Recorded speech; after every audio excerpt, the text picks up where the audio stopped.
نؤمن به ونتوكل عليه ونعوذ بالله من شرور أنفسنا ومن سيئات أعمالنا من يهد الله فلا مضل له ومن يضلل فلا هادي له ونشهد أن لا إله إلا الله وحده لا شريك له ونشهد أن سيدنا وسندنا وحبيبنا وطبيبنا وطبيب قلوبنا ومولانا محمدا عبده ورسوله أرسله الله تعالى بالحق بشيرا ونذيرا وداعيا إلى الله بإذنه وسراجا وقمرا منيرا أما بعد فأعوذ بالله من الشيطان الرجيم بسم الله الرحمن الرحيم لو كان فيهما آلهة إلا الله لفسدتا وقال تعالى قل هو الله أحد الله الصمد لم يلد ولم يولد ولم يكن له كفوا أحد وقال صاحب القرآن صلى الله عليه وسلم الدنيا خلقت لكم وأنتم خلقتم للآخرة أو كما قال النبي عليه الصلاة والسلام সকলে মুহাব্বতের সঙ্গে দরুদ ইব্রাহিম পড়ি اللهم صل على محمد وعلى آل محمد كما صليت على إبراهيم وعلى آل إبراهيم إنك حميد مجيد اللهم بارك على محمد وعلى آل محمد كما باركت على إبراهيم وعلى آل إبراهيم إنك حميد مجيد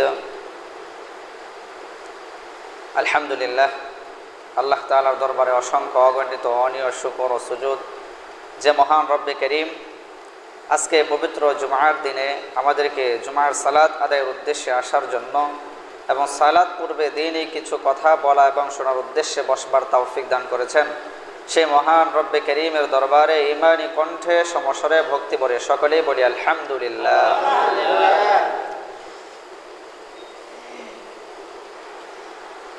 সম্মানিত হাজিরিন, আজকে আপনাদের খিদমতে পবিত্র কালামুল্লাহ শরীফ থেকে একটি আয়াত এবং একটি সূরা এবং রাসূল করিম সাল্লাল্লাহু আলাইহি ওয়াসাল্লামের অসংখ্য হাদিসসমূহ থেকে একটি হাদিস পাঠ করেছি। উক্ত আয়াত এবং হাদিস থেকে আজকের আলোচ্য বিষয় হচ্ছে আল্লাহ তাআলার অস্তিত্বের স্পষ্ট প্রমাণ। আল্লাহ তাআলার অস্তিত্বের স্পষ্ট প্রমাণ আল্লাহ তাআলার তৌফিক শামিলে হাল হলে উক্ত বিষয়ের উপর আলোকপাত করার চেষ্টা করব ইনশাআল্লাহ। সম্মানিত হাজিরিন, এই সুন্দর পৃথিবী এবং পৃথিবীর চারপাশে আমরা যা কিছু দেখি না কেন সব কিছু হচ্ছে মাখলুক। পৃথিবীতে যা কিছু আছে, মানব দানব পশু পাখি গাছপালা তরুলতা পাহাড় পর্বত গ্রহ নক্ষত্র চন্দ্র সূর্য, আসমান জমিন, যা কিছু আমরা দুনিয়াতে দেখি এই সব কিছু অস্থায়ী, চিরস্থায়ী নয়। এগুলো আদিতে ছিল না, এখন আছে, আবার অনন্তকাল এগুলো থাকবে না। এই সব কিছু দুনিয়াতে আমরা যা কিছু দেখি সব কিছু সৃষ্টি করেছেন যিনি, তিনি খালেক, তিনি আল্লাহ। যিনি মানব দানব সৃষ্টি করেছেন তিনি আল্লাহ। যিনি পশু পাখি সৃষ্টি করেছেন তিনি আল্লাহ। যিনি গাছপালা সৃষ্টি করেছেন তিনি আল্লাহ। যিনি তরুলতা সৃষ্টি করেছেন তিনি আল্লাহ। যিনি আসমান জমিন সৃষ্টি করেছেন তিনি আল্লাহ। যিনি চন্দ্র সূর্য সৃষ্টি করেছেন তিনি আল্লাহ। যিনি গ্রহ নক্ষত্র সৃষ্টি করেছেন তিনি আল্লাহ। এক কথায় পৃথিবীতে আমরা যা কিছু দেখি আর না দেখি সব কিছুর মালিক একমাত্র আল্লাহ সুবহানাল্লাহ। পবিত্র কোরআনুল কারীমে আল্লাহ তাআলা এটাই ঘোষণা করেছেন, যালিকুমুল্লাহু রাব্বুকুম খালিকু কুল্লি শাই লা ইলাহা ইল্লা হুয়া ফাআন্না তুফাকুন। আয়াতে কারিমার মধ্যে আল্লাহ তাআলা এটাই বলেছেন, যালিকুমুল্লাহু রাব্বুকুম, তিনি তোমাদের রব, তিনি তোমাদের প্রভু। খালিকু কুল্লি শাই, পৃথিবীতে যত জিনিস আছে, যত কিছু আছে সব কিছু তিনিই সৃষ্টি করেছেন। লা ইলাহা ইল্লাহু, তোমরা একমাত্র আল্লাহ তাআলার ইবাদত করবে, আল্লাহ তাআলা ছাড়া কোনো মাবুদ নাই। ফাআন্না তুফাকুন, সুতরাং তোমরা কোথায় ঘুরপাক খাচ্ছ। আয়াতে কারিমার মধ্যে আল্লাহ তাআলা এটাই ঘোষণা করে দিলেন, পৃথিবীতে আমরা যা কিছু দেখি বা না দেখি সব কিছু আল্লাহ তাআলাই সৃষ্টি করেছেন। সব কিছু আল্লাহ তাআলা সৃষ্টি করেছেন। আল্লাহ তাআলা তিনি এমন যে গোটা বিশ্ব জগৎ তিনি একক নিয়ন্ত্রণে পরিচালনা করছেন সুবহানাল্লাহ। তার এই বিশ্ব পরিচালনায় কোনো বিশৃঙ্খলা নেই, কোনো ঝগড়া বিবাদ নেই, কোনো কলহ নেই, কোনো সংঘাত নেই। তিনি এমন খালেক, তিনি অনন্ত, তার কোনো অন্ত নেই। তিনি নিরাকার, তার কোনো আকার নেই। তিনি আদিতে ছিলেন, এখন আছেন, অনন্তকাল তিনি থাকবেন। তাকে দেখা যায় না, তাকে দেখা যায় না, তাকে ধরা যায় না, তাকে স্পর্শ করা যায় না। শুধুমাত্র বিশ্বাস করতে হয় তিনি আমাদের খালেক, তিনি আমাদের মালিক, তিনি আমাদের রব আল্লাহ যুল জালালি ওয়াল ইকরাম। পবিত্র কোরআনুল কারীমের মধ্যে আল্লাহ তাআলা এটাই বলেছেন, কুল্লু মান আলাইহা ফান ওয়া ইয়াবকা ওয়াজহু রাব্বিকা যুল জালালি ওয়াল ইকরাম। সূরাতুর রহমানের 26 এবং 27 নম্বর আয়াত। এখানে আল্লাহ তাআলা বলেছেন কুল্লু মান আলাইহা ফান, ভূপৃষ্ঠে যা কিছু আছে সব কিছু নশ্বর। ওয়া ইয়াবকা ওয়াজহু রাব্বিকা যুল জালালি ওয়াল ইকরাম, অবিনশ্বর কেবল আপনার আমার রব আল্লাহ যুল জালালি ওয়াল ইকরাম। আমরা দুনিয়াতে যা কিছু দেখি সব কিছু ধ্বংসশীল, একটা সময় পৃথিবীর সব কিছু ধ্বংস হয়ে যাবে। ওয়া ইয়াবকা ওয়াজহু রাব্বিকা যুল জালালি ওয়াল ইকরাম, বাকি থাকবে কেবল আপনার আমার রব আল্লাহ যুল জালালি ওয়াল ইকরাম। পৃথিবীর সব কিছুর মৃত্যু হবে, পৃথিবীতে কেউ বেঁচে থাকতে পারবে না। পৃথিবীর সকল মাখলুক মারা যাবে। একটা সময় এমন হবে জিবরাইল আলাইহিস সালাতু ওয়াস সালাম, এরপরে আজরাইল আলাইহিস সালাতু ওয়াস সালাম, এরকম ফেরেশতারা তারাও ইন্তেকাল করবে। একটা সময় মৃত্যুরও মৃত্যু হয়ে যাবে। পৃথিবীতে মৃত্যু বলতে আর কোনো কিছুই বাকি থাকবে না, সব কিছু ধ্বংস হয়ে যাবে। শুধুমাত্র বাকি থাকবে আল্লাহ যুল জালালি ওয়াল ইকরাম। আল্লাহ তাআলার পরিচয় কি? আল্লাহ তাআলার অস্তিত্ব কি? কোনো জিনিস যদি না দেখা যায় তার মানে এই নয় যে অস্তিত্বহীন। কিছু জিনিস পৃথিবীতে এমন আছে যে এই জিনিসগুলো আমরা দেখি না, এরপরেও বিশ্বাস করি। যেমন আমাদের দৃষ্টিশক্তি আছে, যে দৃষ্টিশক্তির মাধ্যমে আমরা দেখে থাকি, কিন্তু এই দৃষ্টিশক্তি কি জিনিস এটা আমরা দেখি না। আমাদের শ্রবণ শক্তি আছে, যার মাধ্যমে আমরা শুনে থাকি, কিন্তু শ্রবণ শক্তি আমরা চোখে দেখি না। আমাদের বাক শক্তি আছে, যার মাধ্যমে আমরা কথা বলে থাকি, কিন্তু বাক শক্তি কি জিনিস আমরা এটা চোখে দেখি না। এভাবে আরো অনেক কিছু আছে যেগুলো আমরা চোখে দেখি না। যেমন মানুষের দেহের ভিতরে অভ্যন্তরীণ কিছু জিনিস আছে যেগুলো ডাক্তাররা অথবা বৈজ্ঞানিকরা এমন কিছু মেশিন আবিষ্কার করছে, যেই মেশিনের মাধ্যমে মানুষের অভ্যন্তরীণে ভিতরে কি আছে, যেমন কিডনি, লিভার, ফুসফুস, এগুলো মেশিনের মাধ্যমে দেখা যায়। কিন্তু এখনো পর্যন্ত পৃথিবীতে এমন কোনো মেশিন আবিষ্কার হয়নি যেই মেশিনের মাধ্যমে দেহের ভিতরে, দেহের অভ্যন্তরীণে অবস্থিত যেই রূহ আছে বা আত্মা আছে, আত্মা বা রূহ, এটার আকার কেমন, এটার আয়তন কেমন, এটার ওজন কেমন, এটা আজও পর্যন্ত কোনো বৈজ্ঞানিক, দার্শনিক, কোনো ডাক্তার এখনো পর্যন্ত আবিষ্কার করতে পারেনি। একটা মানুষের গায়ের মধ্যে যদি চিমটে দেওয়া হয় ব্যথা পায়। কেন ব্যথা পায়? ভিতরে রূহ আছে, আত্মা আছে। রূহ আছে, আত্মা আছে, কোথায় আছে, কোন জায়গাতে আছে বলে নির্দিষ্ট কোনো জায়গার মধ্যে না। এমন না যে হাতের মধ্যে আছে, এমন না এটা মাথার মধ্যে আছে, এমন না যে এটা পায়ের মধ্যে আছে, এমন না এটা পেটের মধ্যে আছে। দেহের অন্যান্য অঙ্গ প্রত্যঙ্গ যেমন কলিজা, কিডনি, ফুসফুস, এগুলো নির্ধারিত একটা জায়গা আছে। চক্ষু, চোখের নির্ধারিত একটা জায়গা আছে। কান, কানের নির্ধারিত একটা জায়গা আছে। এখন দেহের ভিতরে যে একটা অংশ আছে যেটাকে রূহ বা আত্মা বলা হয়, এই রূহ বা আত্মা এটা অবস্থান করার জন্য নির্ধারিত কোনো জায়গা আছে কিনা? এই প্রশ্নের উত্তর হচ্ছে দেহের ভিতরে যে রূহ বা আত্মা, এটা সম্পূর্ণ দেহ জুড়ে এটা আছে, সমস্ত শরীরের ভিতরে ছড়িয়ে আছে। কেন? হাতের মধ্যে যদি চিমটি দেওয়া হয় চোখে পানি চলে আসে। কেন?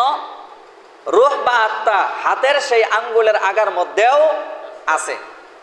পায়ের মধ্যে যদি উষ্টা খায়, হোঁচট খেয়ে পড়ে যায়, পায়ের মধ্যে ব্যথা পায়, যার কারণে মুখে শব্দ হয় উহ করে। কেন শব্দ হয়? পায়ের ভিতরেও কি আছে? রূহের অংশ আছে। সুতরাং রূহ বা আত্মা এটা এমন একটা জিনিস, সমস্ত অঙ্গ জুড়ে রূহ বা আত্মা এটা অবস্থিত। যে রূহ বা আত্মা না থাকলে মানুষের দেহ অচল হয়ে যায়, মানুষ চলতে পারে না, মানুষের চোখ দৃষ্টিপাত করে না, মানুষের চোখ দিয়ে তাকাতে পারে না, কান দিয়ে শোনে না, জবানের মাধ্যমে, জিহ্বার মাধ্যমে কথা বলতে পারে না। এক কথায় সমস্ত বডি অচল হয়ে যায় যদি দেহের ভিতরে রূহ বা আত্মা জিনিসটা না থাকে। একটা মানুষের দেহের ভিতরে যেমন রূহ বা আত্মা থাকার কারণে মানুষটা সচল, মানুষটা কাজকর্ম সব কিছু করতে পারে, ওরকম ভাবে গোটা বিশ্বের রূহ আছে বা আত্মা আছে। গোটা বিশ্বের, সমগ্র দুনিয়ার যদি আত্মা না থাকতো, রূহ যদি না থাকতো, সমগ্র দুনিয়া চলতে পারতো না। সূর্য সূর্যের জায়গায় থাকতো না, চন্দ্র চন্দ্রের জায়গায় থাকতো না, জমিন জমিনের জায়গায় থাকতো না, আসমান আসমানের জায়গায় থাকতো না, যদি সমগ্র দুনিয়ার একটা রূহ বা আত্মা না থাকতো। দুনিয়ার আত্মা কি? দুনিয়ার আত্মা হচ্ছে আল্লাহ যুল জালালি ওয়াল ইকরাম। আল্লাহু আকবার বলেন। আরেকটু আওয়াজে বলতে হবে আল্লাহু আকবার। তাহলে আমরা বুঝলাম কি, এই সমগ্র পৃথিবীরও একটা আত্মা আছে, রূহ আছে। রূহকে একটু আওয়াজ করে বলেন, রূহকে? আল্লাহ তাআলা যদি না থাকতো সমগ্র দুনিয়া অচল হয়ে যেত। এই পৃথিবীটা একটা দেহের মতো, যেই দেহের পা হচ্ছে জমিন, যেই দেহের মাথা হচ্ছে আসমান, আর সেই দেহের অঙ্গ প্রত্যঙ্গ হচ্ছে দুনিয়ার যাবতীয় আসবাবপত্র, দুনিয়ার সকল জিনিস হচ্ছে অঙ্গ প্রত্যঙ্গ। সুতরাং পা এবং মাথা এবং মাঝখানে সকল অঙ্গ প্রত্যঙ্গ, এগুলো যদি ঠিকঠাক মতো চলতে চায় বা চালাতে হয়, এর একটা রূহ বা আত্মার প্রয়োজন আছে। সেই রূহ বা আত্মা বা খালেক, তিনি হচ্ছে আপনার আমার রব আল্লাহ যুল জালালি ওয়াল ইকরাম। সুবহানাল্লাহ, আল্লাহু আকবার। তো এখান থেকে আমরা স্পষ্ট প্রমাণ পাই, খালেক, পৃথিবীর নিয়ন্ত্রণকর্তা একজন আছেন, তিনি কে? আল্লাহ। নাস্তিকরা বলে থাকে পৃথিবীর কোনো খালেক নাই, পৃথিবীর কোনো সৃষ্টিকর্তা নাই। নাস্তিকরা বলে থাকে এই যে গাছগাছালি হয় এগুলো আপনা আপনি হয়, মানুষ জন্মগ্রহণ করে, আপনা আপনি জন্মগ্রহণ করে, মানুষের মৃত্যু হয়, নিজে নিজেই মৃত্যুবরণ করে। এর কোনো খালেক নাই, এর কোনো সৃষ্টিকর্তা নাই, মানুষের জীবনদাতা বলতে কেউ নাই, মানুষের মৃত্যুদাতা বলতে কেউ নাই, নাস্তিকরা বলে থাকে। তারা জড়য় বিশ্বাসী, খালেক এক রব, রবে বিশ্বাসী নয় তারা। এই জন্য তাদেরকে বলা হয় নাস্তিক। ইমাম আবু হানিফা রহমতুল্লাহ আলাইয়ের যুগে এক নাস্তিকের ঘটনা প্রসিদ্ধ রয়েছে। উমাইয়া খলিফার আমলে হজরতে ইমাম আবু হানিফা রহমতুল্লাহ আলাইয়ের যুগের কথা। সেই সময় একজন নাস্তিক রাজ দরবারে এসে বলতেছে, আমি আল্লাহকে বিশ্বাস করি না, আল্লাহ বলতে কিছু নাই, পৃথিবীতে যা কিছু আছে সব কিছু একা একাই হয়। এরপর সে একটা মুসলমানদের মধ্যে একটা চ্যালেঞ্জ ছুড়ে দিল, মুসলমানদেরকে চ্যালেঞ্জ করলো, আমি চ্যালেঞ্জ করতেছি মুসলমানরা, তোমরা আল্লাহর পরিচয়, আল্লাহ যে আছে এটার প্রমাণ করে দাও। বাদশাহ তিনি টেনশনে পড়ে গেলেন, আল্লাহ আছে এটা তো আমরা বিশ্বাস করি, তবে এটার প্রমাণ আমি কিভাবে দেব? আমি তো এই মুহূর্তে প্রমাণ দিতে পারছি না, তাহলে এই প্রমাণ কে দিতে পারে? বাদশাহ খুঁজতে লাগলেন জামানার মধ্যে সবচেয়ে বড় আলেম কে আছেন। খুঁজে বের করলেন ইমাম আজম আবু হানিফা রহমতুল্লাহ আলাই, তিনি আল্লাহর পরিচয়, আল্লাহর অস্তিত্বের প্রমাণ তিনি দিতে পারবেন। খাদেম পাঠিয়ে দিলেন বাগদাদ শহর, দজলা নদীর ওই পারে হচ্ছে ইমাম আবু হানিফা রহমতুল্লাহ আলাইয়ের বাড়ি, আর এই পারে হচ্ছে বাদশাহের রাজ দরবার। বাদশাহ খাদেম পাঠিয়ে দিলেন ইমাম আবু হানিফা রহমতুল্লাহ আলাইয়ের নিকট। আবু হানিফা রহমতুল্লাহ আলাইকে বলা হলো, হুজুর, একজন নাস্তিক রাজ দরবারে এসে ঘোষণা করেছে, চ্যালেঞ্জ করেছে, মুসলমানদের আল্লাহ বলতে কোনো কিছু নাই, আল্লাহ বলতে কোনো কিছু নাই, সে আল্লাহকে বিশ্বাস করে না। হে হুজুর, আপনাকে প্রমাণ করতে হবে আল্লাহ যে একজন আছে, এটা প্রমাণ করতে হবে। ইমাম আবু হানিফা রহমতুল্লাহ আলাই স্বীকার গেলেন, তিনি বললেন, কথা দিলেন যে হ্যাঁ আমি এটার প্রমাণ করে দেব, দিন তারিখ নির্ধারণ করো, যেই দিনের মধ্যে সারা দেশের মানুষ উপস্থিত থাকবে, সকল মানুষের সামনে আমি প্রমাণ করব যে পৃথিবীর নিয়ন্ত্রণকর্তা, পৃথিবীর খালেক একজন আছে, তিনি আল্লাহ। দিন তারিখ নির্ধারণ করা হলো, নাস্তিক, সকল নাস্তিক উপস্থিত হলো, নাস্তিকের পক্ষের লোকেরা উপস্থিত হলো, মুসলমানরা উপস্থিত হলো। ইমাম আবু হানিফা রহমতুল্লাহ আলাইহির আগমনের অপেক্ষায় রয়েছেন সকলেই। দেখতে দেখতে সন্ধ্যা হয়ে গেল, রাত হয়ে গেল, আরো দেখতে দেখতে রাত গভীর হয়ে গেল, কিন্তু ইমাম আবু হানিফা রহমতুল্লাহ আলাইহি তিনি আসতেছেন না। ব্যাপার কি? বাদশাহ বড় রাগান্বিত হয়ে গেলেন যে ইমাম আবু হানিফাকে বললাম আসার জন্য, তিনি আসতেছেন না, আজকে তো আমাদের পরাজয় ছাড়া আর কোনো উপায় নাই। আর নাস্তিকরা বড় আনন্দিত হয়েছে যে এখনো পর্যন্ত ইমাম আবু হানিফা আসে নাই, সুতরাং জয় আমাদের, বিজয় আমাদের। ওরা বড় আনন্দিত হয়ে গেল। একটা সময় এমন হয়ে গেল, মজলিসের লোকেরা বিরক্ত হয়ে গেল, সকলের ঘুম ধরছে, সবাই বাড়িতে চলে যাবে। এমন সময় হঠাৎ করে ইমাম আবু হানিফা রহমতুল্লাহ আলাইহি সেই মজলিসের মধ্যে ঢুকে সালাম দিয়েছেন, আসসালামু আলাইকুম ওয়া রাহমাতুল্লাহ। বাদশাহ বড় রাগান্বিত অবস্থা। বাদশাহ বলতেছে, ব্যাপার কি? ইমাম আবু হানিফা, তোমাকে বলছে আরো অনেক আগে আসার জন্য, তুমি দেরি করলে কেন? ইমাম আবু হানিফা রহমতুল্লাহ আলাইহি বলছেন, বাদশাহ ক্ষমা করবেন, প্লিজ আমাকে ক্ষমা করবেন, আগে আমার কথাটা শুনুন। কি কথা?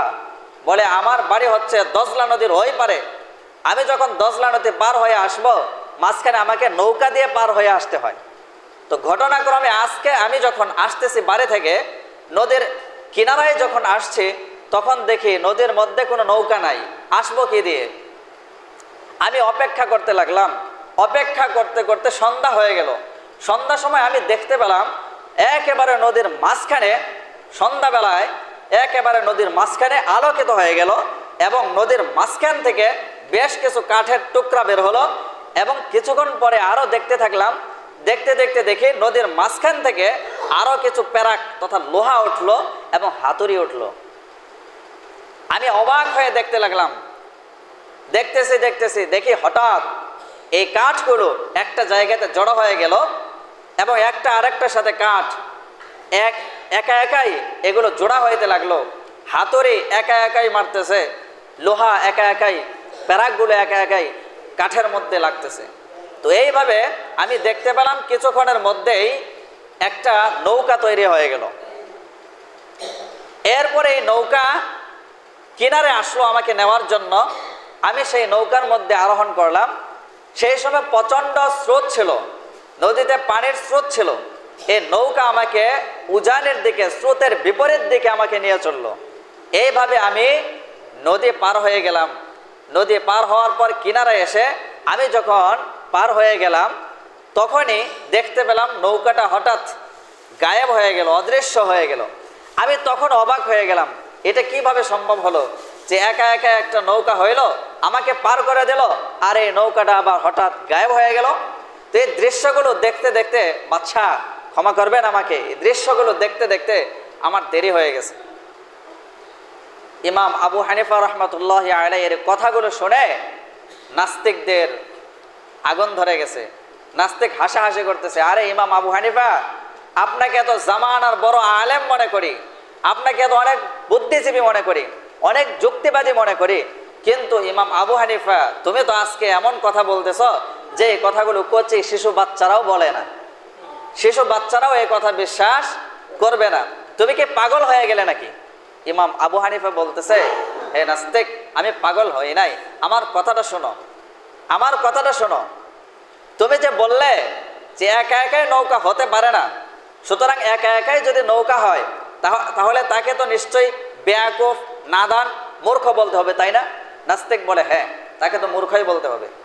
এইবার লাইনে এসেছো, বলে একটা নৌকা যদি নদীর মধ্যে একা একাই না হইতে পারে, একটা নৌকা যদি বিপরীত স্রোতের বিপরীতে একা একাই চলতে না পারে, একটা নৌকা যদি আমাকে নিয়ে একা একাই আসতে না পারে, তাহলে এই তামাম পৃথিবী, গোটা বিশ্ব, চন্দ্র, সূর্য, গ্রহ, নক্ষত্র, আসমান, জমিন, তারকারাজি, এই সব কিছু কিভাবে একা চলতে পারে? আল্লাহু আকবার বলেন, আল্লাহু আকবার। এইবার নাস্তিক লজ্জিত হয়ে গেল। নাস্তিক বুঝে গেল আমার প্রশ্নের উত্তর এখানেই আছে। লজ্জিত হয়ে নাস্তিক সেই মজলিস থেকে পালিয়ে গেল। তো ইমাম আবু হানিফা রহমতুল্লাহ আলাই এভাবে আল্লাহর পরিচয়, রবের পরিচয়, আল্লাহর অস্তিত্বের প্রমাণ করে দিলেন। এভাবে হজরত ইমাম শাফিঈ রহমতুল্লাহ আলাই তিনিও আল্লাহর অস্তিত্বে বিশ্বাসী ছিলেন। ইমাম শাফিঈ রহমতুল্লাহ আলাইকে জিজ্ঞেস করা হয়েছিল, হে ইমাম শাফিঈ, আপনি আল্লাহকে বিশ্বাস করেন কেন? আল্লাহর অস্তিত্বের প্রমাণ দেন, আল্লাহ যে আছে। তখন ইমাম শাফিঈ রহমতুল্লাহ আলাই বলেছিলেন, আমি আল্লাহর পরিচয় পেয়েছি, আল্লাহর অস্তিত্বের প্রমাণ পেয়েছি তুত গাছের মাধ্যমে। কি গাছ? তুত গাছ। বিভিন্ন এলাকায় বিভিন্ন ভাষায় এটাকে বলে থাকে, আমি আরেকটু বিস্তারিত বললে আপনারা বুঝতে পারবেন। তুত গাছের মাধ্যমে, এটা এমন একটা গাছ, এই গাছের পাতা যদি ছাগল গরুয়ে খায় তাহলে সেটা হয় গোবর। যদি এই গাছের পাতা কোনো একটা হরিণ খায় তাহলে হরিণের ভিতর হয় মৃগনাভি বা কস্তুরী হয়। এই গাছের পাতা যদি কোনো রেশম পোকা খায় তাহলে সেই রেশম পোকা থেকে রেশম তৈরি হয়, রেশম সুতা তৈরি হয়। তো এই গাছের কোনো ক্ষমতা নাই। ইমাম শাফিঈ রহমতুল্লাহ আলাইহি বলতেছেন, এই গাছের পাতার কোনো ক্ষমতা নাই, ক্ষমতা একজনের, তিনি কে? আল্লাহ। ইমাম শাফিঈ রহমতুল্লাহ আলাইহি এইভাবে আল্লাহর অস্তিত্বের পরিচয় দিলেন। এরপরে ইমাম আহমদ ইবনে হাম্বল রহমতুল্লাহ আলাইহি, তাকে জিজ্ঞেস করা হয়েছে, হে যুগের ইমাম আহমদ ইবনে হাম্বল, আপনি আল্লাহর অস্তিত্বের প্রমাণ কিভাবে দিবেন? আল্লাহর অস্তিত্বের প্রমাণ কি? তিনি বলেন, আমি একটা অলৌকিক জিনিস দেখছি। কি জিনিস? বলে, আমি একটা স্বচ্ছ একটা পাথর, যে পাথরটা দেখতে হুবহুব রূপার মতো ঝকঝকা, চতুর্দিকে একদম প্লেন, একদম গোল করা একটা ডিমের মতো, কিন্তু পাথরটা বড়, ডিমের মতো গোলাকার একটা পাথর, যে পাথরের মধ্যে আরো একটা গোলাকার স্তর রয়েছে। আমি হঠাৎ দেখতে পেলাম এই পাথরটা, গোলাকার পাথরটা হঠাৎ ফেটে গেল। ফেটে যাওয়ার পর ভিতর থেকে একটা জানোয়ার বা একটা জন্তু বের হলো। জন্তু বের হওয়ার পর একটা স্বাভাবিক জন্তু, যেমন গরু ছাগল, এগুলো যেমন সচরাচর জমিনের ভিতরে চলাফেরা করলে স্বাভাবিকভাবে ঘাস খায়, খের খায়, যেমন একটা স্বাভাবিক চলাফেরা, এই জন্তুটা সেই ডিমের ভিতর থেকে বের হওয়ার পরে স্বাভাবিকভাবে অন্যান্য পশুর মতো চলাফেরা করতে লাগলো। আমি এই দৃশ্য দেখে অবাক হয়ে গেলাম। 2 স্তর পাথরের মধ্য থেকে একটা জন্তু বের হয়ে কিভাবে স্বাভাবিক জীবন যাপন করে। আল্লাহু আকবার। এইভাবে ইমাম শাফি রহমতুল্লাহি আলাই আল্লাহর অস্তিত্বের প্রমাণ দিলেন। এরপরে সর্বশেষ ইমাম মালিক রহমতুল্লাহি আলাইকে জিজ্ঞেস করা হয়েছে, হে ইমাম মালিক, আপনি আল্লাহর অস্তিত্বের প্রমাণ কিভাবে দিবেন? ইমাম মালিক রহমতুল্লাহি আলাই বলেন, আমি আল্লাহর অস্তিত্বের প্রমাণ দিতে চাই একজন মানুষের 3.5 হাত বডি থেকে। আল্লাহু আকবার। তিনি বলেন, একজন মানুষের 3.5 হাত বডির মধ্যে আল্লাহ তাআলা এই বডিকে যেভাবে, অবয়বকে যেভাবে সৃষ্টি করেছেন, গোটা পৃথিবী যদি খোঁজা হয়, কোটি কোটি মানুষ সারা পৃথিবীতে আছে, একজনের চেহারার সঙ্গে আরেকজনের চেহারা মিল নাই। কথা বলেন ঠিক কিনা? এই যে কোটি কোটি মানুষকে আল্লাহ তাআলা সৃষ্টি করলেন, একজনের সঙ্গে আরেকজনের মিল হলো না, এটা কিভাবে সম্ভব? সুতরাং খালেক একজন আছেন, তিনি কে? আল্লাহ। তিনি আরো কোরআনের আয়াত থেকে দলিল দিয়েছেন। যেমন পবিত্র কোরআনুল কারীমে আল্লাহ তাআলা ইরশাদ করেছেন সূরাতুল মুমিনুনের মধ্যে, আল্লাহ তাআলা বলেন, ক্বাদ খালাকনাল ইনসানা ফি সুলালাতিন মিন তিন। আল্লাহ বলেন, আমি মানুষকে একটা মাটির নির্যাস থেকে আমি মানুষকে সৃষ্টি করেছি। সুম্মা জাআলনাহু নুতফাতান ফি করারিন মাকিন। এরপর আমি মানুষকে একটা শুক্রাণু বীর্যরূপে একটা অন্ধকার জায়গার মধ্যে অবস্থান করিয়েছি। সুম্মা খলাকনান নুতফাতা আলাকা। এরপর আমি সেই নুতফাকে, বীর্যকে একটা রক্তের জমাট বানিয়েছি। সুম্মা খলাকনাল আলাকাতা মুদগা। রক্তের জমাটকে আমি এরপরে একটা মাংসের টুকরা বানাইছি, গোস্তের টুকরা বানাইছি। সুম্মা খলাকনাল মুদগাতা ইযামা। এরপর আমি সেই গোস্তের মধ্যে আবার হাড্ডি তৈরি করেছি। ফাকাসাউনাল ইযামা লাহমা। সর্বশেষ আমি সেই হাড্ডিগুলোকে আবার গোস্তের মাধ্যমে সমগ্রকে ঢেকে দিয়েছি। সুম্মা আনশানাহু খালকান আখর। এরপর আমি সর্বশেষ একটা পরিপূর্ণ আকৃতির মানুষ হিসেবে দাঁড় করিয়েছি। তো আল্লাহ তাআলা মানুষকে সর্বপ্রথম সৃষ্টি করেছেন কিসের মাধ্যমে? মাটির মাধ্যমে। মাটির সার নির্যাস থেকে, সমগ্র দুনিয়ার সমগ্র মাটি থেকে একটা সার নির্যাস আল্লাহ তাআলা নিয়েছেন। সার নির্যাস নিয়ে আল্লাহ তাআলা সর্বপ্রথম আদম আলাইহিস সালাতু ওয়াস সালামকে সৃষ্টি করেছেন। এরপরে আমরা বলে থাকি, এরপরে যে মানুষগুলো হয় এগুলো হয় বীর্য থেকে। যদিও বীর্য থেকে হয়, কিন্তু এটাকে আমরা যদি সংক্ষেপে বলতে চাই, এখনো পর্যন্ত মানুষ মাটি থেকেই হয়। কথাটা খেয়াল করবেন, এখনো পর্যন্ত মানুষ মাটি থেকেই হইতেছে এবং মাটিতেই যাইতেছে। কিভাবে? ওই যে আয়াতের শুরুতে আল্লাহ তাআলা বললেন, আমি মানুষকে সৃষ্টি করেছি শুক্রাণু থেকে, 1 ফোঁটা বীর্য থেকে আমি মানুষকে সৃষ্টি করেছি। কথা খেয়াল করবেন, বীর্য আসলো কোথা থেকে? এই বীর্য তৈরি হয় কিভাবে? খাদ্যের মাধ্যমে। আমরা যে কোনো খাদ্য খাই না কেন, সেই খাদ্য আসে কোথা থেকে? কথা বলেন, মাটি থেকে। আমরা যে কোনো খাদ্য খাই না কেন, সকল খাদ্য মাটি থেকে আসে। শুধুমাত্র আসমান থেকে একটা বৃষ্টি আসে, এই বৃষ্টিটা কেউ যদি হা করে থাকে মাঠের মধ্যে যায়া, তো এই বৃষ্টিটা আসমান থেকে খাইতে পারবে। তাছাড়া পৃথিবীতে কোনো খাবার এমন নাই যেটা মাটি ছাড়া উৎপন্ন হবে, এরকম কোনো খাবার নাই। সুতরাং একটা মানুষ যখন মাটি থেকে তৈরি হওয়া খাদ্য খায়, ওই খাদ্য থেকেই কয়েক ফোঁটা বীর্য তৈরি হয়। আর এই বীর্যের মাধ্যমে, এই বীর্যটা আল্লাহ তাআলা কুদরতি ভাবে মায়ের রেহেমের মধ্যে, জরায়ের মধ্যে ঢুকিয়ে দেন। তো এরপরে সেখান থেকেই কিন্তু একটা শিশু সন্তান দুনিয়াতে আসে। তো আমরা এটাকে যদি এক কথায় বলতে চাই, তাহলে বলতে পারবো মাটি থেকেই মানুষের জন্ম, মানুষের সৃষ্টি। কারণ শুক্রাণুটা মাটি থেকে আসতেছে। তো মাটি থেকেই মানুষের সৃষ্টি, আবার মাটিতেই মানুষের মৃত্যুর পরে যাইতে হয়। তো আয়াতে কারিমার মধ্যে আল্লাহ তাআলা এটাই বলেছেন যে মাটি থেকে আল্লাহ তাআলা মানুষকে সৃষ্টি করেছেন। ইমাম মালিক রহমতুল্লাহি আলাই আল্লাহর পরিচয়, আল্লাহর অস্তিত্বের পরিচয় এভাবে দিয়েছেন। তো যাই হোক, আমাদের আজকের আলোচ্য বিষয় এটাই যে আল্লাহর অস্তিত্ব এই পৃথিবীর নিয়ন্ত্রণ করতে একজন আছেন। পৃথিবী আপনা আপনি চলতে পারে না, পৃথিবী একা একাই চলতে পারে না। চন্দ্র, সূর্য, গ্রহ, নক্ষত্র এগুলোর নিয়ন্ত্রণ করতে একজন আছেন, তিনি কে? অন্য আয়াতে আল্লাহ তাআলা বলেছেন, লাউ কানা ফীহিমা আলিহাতুন ইল্লাল্লাহু লাফাসাদাতা। পৃথিবীর সৃষ্টিকর্তা এক আল্লাহ না হয়ে যদি একাধিক হতো তাহলে পৃথিবীতে সারাক্ষণ ঝগড়া বিবাদ লেগেই থাকতো। এক খোদাই বলতো আমি সূর্য দেব পূর্ব থেকে, আরেক খোদাই বলতো আমি সূর্য দেব পশ্চিম থেকে। এক খোদাই বলবে আমি বৃষ্টি দেব, আরেক খোদাই বলবে না আমি বৃষ্টি দেব না। এক খোদাই বলবে ঝড় তুফান দেব, আরেক খোদাই বলবে না ঝড় তুফান দেব না। এইভাবে খোদায় খোদায় ঝগড়া লেগে, মারামারি লেগে আমরা জনগণ এতদিন দুনিয়াতেই থাকতে পারতাম না। কথা বলেন ঠিক কিনা? কিন্তু আমরা কি এরকম দেখি? আমরা এমনটি দেখি না। আমরা আমাদের জন্মের পরে পৃথিবীকে যেইভাবে দেখেছি, আমরা পৃথিবীকে এখনো পর্যন্ত সেইভাবেই দেখতে পাচ্ছি। সুতরাং এখান থেকে প্রমাণ হয় আল্লাহ এক, খালেক এক, রব এক। পবিত্র কোরআনুল কারীমের মধ্যে আল্লাহ তাআলা একটা সূরা নাযিল করেছেন, সূরাতুল ইখলাস। ইখলাস, নিজের বিশ্বাসটা কিভাবে শক্তিশালী করবেন সেজন্য এই সূরা। আল্লাহ তাআলা বলেছেন, কুল হুয়াল্লাহু আহাদ, আল্লাহ তাআলা এক, আল্লাহুস সামাদ, আল্লাহ তাআলা অমুখাপেক্ষী, লাম ইয়ালিদ ওয়া লাম ইউলাদ, তিনি কাউকে জন্ম দেন না, তার থেকে কেউ জন্মগ্রহণ করে না।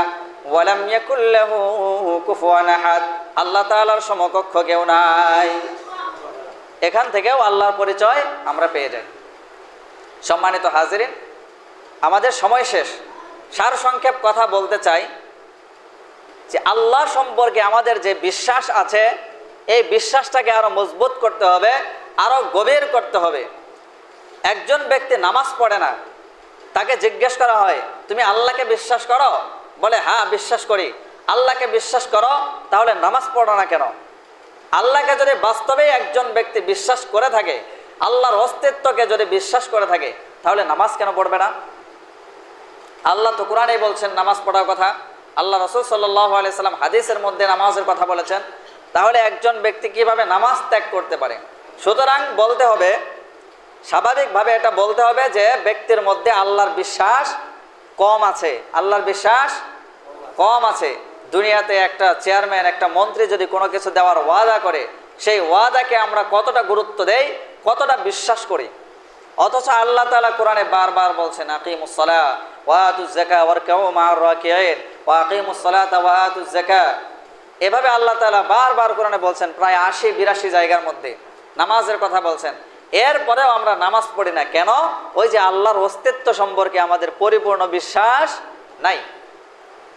সম্মানিত হাজিরিন, আমরা যদি গাছের দিকে তাকাই আল্লাহর অস্তিত্বের প্রমাণ পাবো, আমরা যদি আসমানের দিকে তাকাই আল্লাহর অস্তিত্বের প্রমাণ পাই, আমরা যদি জমিনের দিকে তাকাই আল্লাহর অস্তিত্বের প্রমাণ পাই, আমরা যদি চন্দ্রের দিকে তাকাই আল্লাহর অস্তিত্বের প্রমাণ পাই, আমরা যদি সূর্যের দিকে তাকাই আল্লাহর অস্তিত্বের প্রমাণ পাই, এগুলো নিয়ে আমরা, আপনি, আমি কখনো কি চিন্তা ভাবনা করি? এই বিষয়গুলো নিয়ে যদি আমরা চিন্তা ভাবনা করতাম, গবেষণা করতাম, তাহলে আমাদের রবের পরিচয় পাওয়ার জন্য আর কোনো কিছুই অবশিষ্ট থাকতো না, কোনো কিছুই দরকার হতো না। এজন্য আসুন আল্লাহর পরিচয়, আল্লাহর অস্তিত্বের পরিচয় আমাদের দিলের মধ্যে গভীর করে এবং আল্লাহর পরিচয়কে গভীর করে আল্লাহর হুকুম, আল্লাহর আইন আমরা দুনিয়ার মধ্যে বাস্তবায়ন করার জন্য চেষ্টা করি। ইনশাআল্লাহ পড়েন, আরো জোরে বলতে হবে ইনশাআল্লাহ। আল্লাহ তাআলা আমাদেরকে কবুল করুন। আল্লাহর অস্তিত্ব